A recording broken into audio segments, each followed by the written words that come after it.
Hello students, welcome to Evergreen Commerce classes. In this video we are going to discuss about the coordination. This is a class 12 business studies chapter first, the last topic, coordination. What is a coordination? Coordination refers to the synchronization of various activities and efforts of all individuals, groups, departments in common direction to achieve the goal of the organization. Coordination बेटा जैसे नाम से ही समझ आ रहा है, coordinate करना, मिल के करना, ठीक है, सब काम को इकट्ठे लेके चलना, सबके अलग अलग एक अपना वर्क प्रोफाइल होगा ऑर्गेनाइजेशन में, सबके वर्क प्रोफाइल को एक कॉमन प्लेटफॉर्म पे लेके आना, सबके काम से अपना गोल अचीव करना, ठीक है, सारी एक्टिविटीज़ को मिलाना, सिंक्रोनाइज करना, ठीक है, it is refer to synchronisation of various activities, ठीक है, ऑर्गेनाइजेशन में अलग अलग काम होते हैं, सब इंडिविजुअल अपने अपने वर्क प्रोफाइल करते हैं और सारे ग्रुप्स के अपने अपने वर्क होते हैं, इन सब के काम को सिंक्रोनाइज करना, कंबाइन करना, जिससे हम ऑर्गेनाइजेशन के गोल को अचीव कर पाएँ. कोऑर्डिनेशन क्या है बेटा? It is the energy,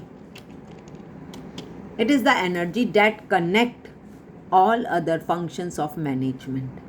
It is a common standard run through all actions such as production, purchase, finance, sales. सब डिपार्टमेंट है ऑर्गेनाइजेशन की, purchase department, production department, sales department, finance, ठीक है, इन सब का एक सब अपने अपने वर्क प्रोफाइल पे काम कर रहे हैं, लेकिन सबकी एक्टिविटीज़ को कंबाइन करके ऑर्गेनाइजेशन के गोल को अचीव करना, यही एक कोऑर्डिनेशन है. कोऑर्डिनेशन बेटा सिर्फ ऑर्गेनाइजेशन में नहीं, हर जगह देखी जाती है. आप क्रिकेट मैच देखते हैं, इस क्रिकेट मैच में दो क्रिकेटर्स जब एक बैटिंग पे है और दूसरा रन के लिए भाग रहा है, तो उन दोनों ने भी आपस में क्या मेंटेन करना है? कोऑर्डिनेशन.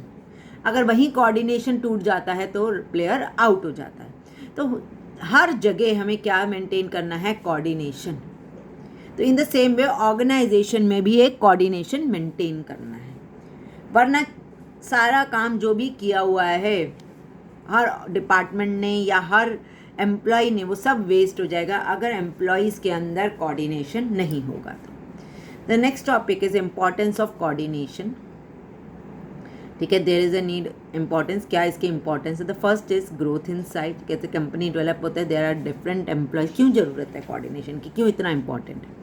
कंपनीज हमारी ग्रो करती है. देखो जहाँ पे सोल पर्सन है तो वहाँ कोई कोऑर्डिनेशन की जरूरत नहीं, क्योंकि he is the only person who is manager, like sole proprietorship. But वहीं जहाँ पे डिफरेंट मेंबर्स जो आ जाते हैं, जहाँ पे भी एक से ज़्यादा मेंबर होते हैं, तो आपस में क्या मेंटेन करना पड़ता है? कोऑर्डिनेशन. तो कहते हैं जैसे जैसे ऑर्गेनाइजेशन ग्रो करता है तो वहाँ पे डिफरेंट एम्प्लॉयज़ हैं, नंबर ऑफ़ एम्प्लॉयज़ ज़्यादा हैं, उन सब के एफर्ट्स कर रहे हैं ऑर्गेनाइजेशन को गोल को अचीव करने के लिए. सबके अपने अपना बैकग्राउंड है, हर एक का अपना एक प्रोफाइल है, हर एक का अपना एक बिहेवियर है, ठीक है, लेकिन उन सब वो किसके लिए अचीव करना है? हर एक का अपना एक गोल भी है कि हमने इस ऑर्गेनाइजेशन में आके अपना ये गोल अचीव करना है. सबके गोल को, ऑर्गेनाइजेशन के गोल को में अचीव करने में लगाना ही एक कोऑर्डिनेशन का सबसे बड़ा काम है.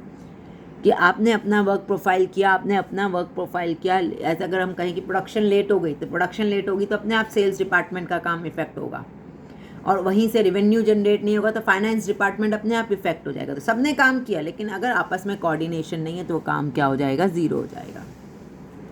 फंक्शनल डिफ्रेंसिएशन, ठीक है, हर एक का अपना अपना काम है, हर एक का अपना डिवीजन है, सेक्शन है, ठीक है. प्रोडक्शन, मार्केटिंग, फाइनेंस सब एक दूसरे के ऊपर डिपेंडेंट है. प्रोडक्शन होगी तभी आगे उसका प्रमोशन होगा, फाइनेंस आएगा, फाइनेंस ज़रूरत है प्रमोशन के लिए, हमें कितने ह्यूमन रिसोर्सेज की ज़रूरत है, कितना स्टाफिंग लगेगा, ये सब चीज़ों को हम आगे कैसे फंक्शनल डिफरेंशिएशन में कोऑर्डिनेशन की हेल्प से सब डिपार्टमेंट अपने गोल को अचीव कर सकते हैं और अपना वर्क कर सकते हैं. What is the next is specialisation. Specialisation, ठीक है, सबसे ज़्यादा जो प्रॉब्लम आती है वो स्पेशलाइजेशन में, क्योंकि आज की डेट में हर एक पर्सन को क्या चाहिए? एक्सपर्ट चाहिए हर काम के लिए. जब expert is required then it becomes difficult, क्योंकि दे बिकम वेरी रिजिड. कई बार वो बहुत रिजिड हो जाते हैं कि भैया हम तो बिल्कुल ठीक है, हमने ये किया, हम स्पेशलाइज हैं इस काम में, ठीक है, and their behaviour, their way of technique of doing the work is different, then the problem is arises, ठीक है. But with the help of the coordination we can achieve the problem into success, because their specialization complexity है, contemporary technology, सबको अपनी अपनी technology पे अपने में सब माहिर समझते हैं अपने आप को. हेट्रोजेनिटी, सबका काम करने का तरीका अलग है, सब अपने आप को एक्सपर्ट ही हैं उस काम में, ठीक है। Specialist normally think they are equipped to access, decide and जज, वो अपने आप को उनका एक स्टैंडर्ड है, तो वो उसी हिसाब से अपने आप को देखते हैं और उस काम को भी देखते हैं। Then it becomes a difficult, but with the help of coordination हम स्पेशलाइजेशन वर्क में भी एक कोऑर्डिनेशन ला के सबके काम के साथ उस टारगेट को अचीव कर सकते हैं।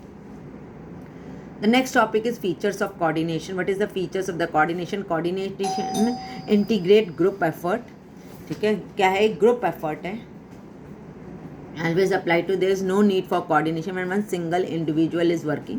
मैंने आपको बताया है बेटा, कहीं सिंगल इंडिविजुअल है तो कोई कोऑर्डिनेशन की जरूरत नहीं. कोऑर्डिनेशन की ज़रूरत तभी है जब वहाँ पे डिफरेंट इंडिविजुअल्स हैं, सबका वर्क प्रोफाइल अलग है, सबका काम करने का स्टाइल अलग है, ठीक है. There is no need to unify their effort in, but सब एक ही कॉमन डायरेक्शन अचीव करने के लिए, इस गोल को अचीव करने के लिए काम करते हैं, तो इंटीग्रेट ग्रुप एफर्ट हो जाते हैं.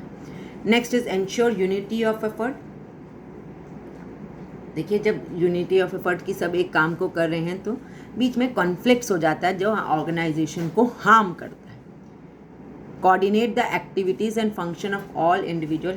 कोऑर्डिनेशन की हेल्प, एक वो जो फीचर है वो हमारे को क्या करता है कि सबकी एक्टिविटीज़ को कोऑर्डिनेट करके हमने क्या करना है, सारे अपने गोल को अचीव करना है. लोगों के फंक्शन से, लोगों के काम से, इंडिविजुअल के वर्क से हमने अपने कॉमन गोल को अचीव करना है, ठीक है. हर इंडिविजुअल का अपना एक तरीका है काम करने को, विच कैन, अगर उनके बीच में कॉन्फ्लिक्ट्स हो गए तो वो एफर्ट सारे वेस्ट हो जाएंगे, ऑर्गेनाइजेशन को हार्म होगा.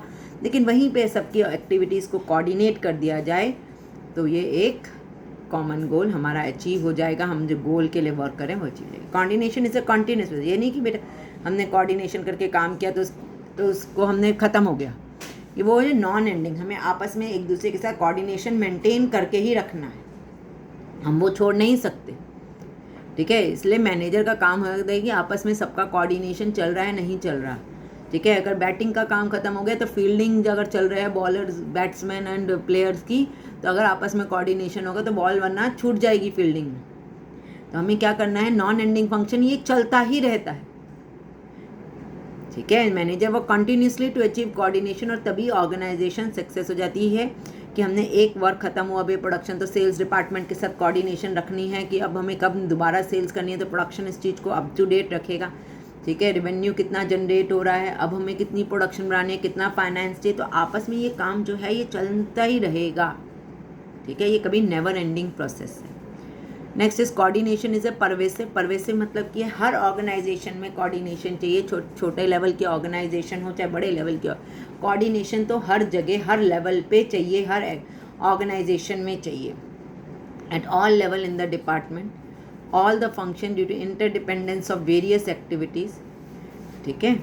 लोग चाहे हमारी इनपुट कम है, but when there is more than one person in an employ, more than sole proprietorship के अलावा हर ऑर्गेनाइजेशन में आपस में एम्प्लॉयज़ के बीच में क्या रखना है, कोऑर्डिनेशन रखना है.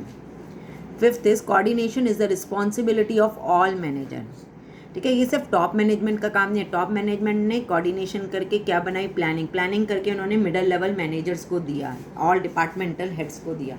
मिडल लेवल मैनेजमेंट ने किसको कोऑर्डिनेट करा इस चीज़ को, लोअर लेवल मैनेजमेंट की, ताकि वो वर्कर से उसी टाइप की एक्टिविटीज़ करें. तो आपस में देख रहे हैं आप, top level, middle level, lower level ने क्या मेंटेन किया है, कोऑर्डिनेशन, कि हमने ये प्लान्स बना दिए, इन्हें एग्जीक्यूट करवाना है. मिडल लेवल का काम है, मिडल लेवल ने इसी काम को लोअर लेवल को दिया ताकि वो एक्टिविटीज़ वर्कर्स के थ्रू करवा सके. तो हर लेवल पे, ठीक है, ये मैनेजर का काम है कि वो कोऑर्डिनेट कर सके टॉप लेवल और मिडल लोअर लेवल के बीच में. ये सारा मैनेजर्स के ऊपर वर्क आ जाता है.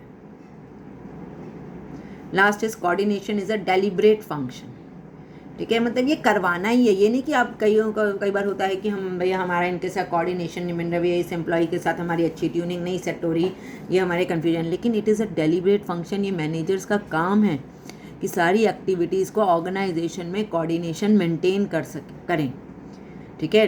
कोऑर्डिनेट करें ताकि कहीं कन्फ्यूजन ना हो, कहीं कोई काम बार बार 2 बार ना हो जाए, डुप्लीकेशन ऑफ वर्क अवॉइड हो, कि can not be united. That is why while performing various activities in the organisation manager deliberately perform की, उसको करवाना ही है. कैसे अपने ग्रुप के अंदर कोऑर्डिनेशन मेंटेन करके रखना है, कैसे ऑर्गेनाइजेशन में कोऑर्डिनेशन मेंटेन करके ऑर्गेनाइजेशन के गोल को अचीव करना है। ये एक डेलिब्रेट फंक्शन है जो करना ही करना है और मैनेजर की ये ड्यूटी बनती है। Please like, share and subscribe this video.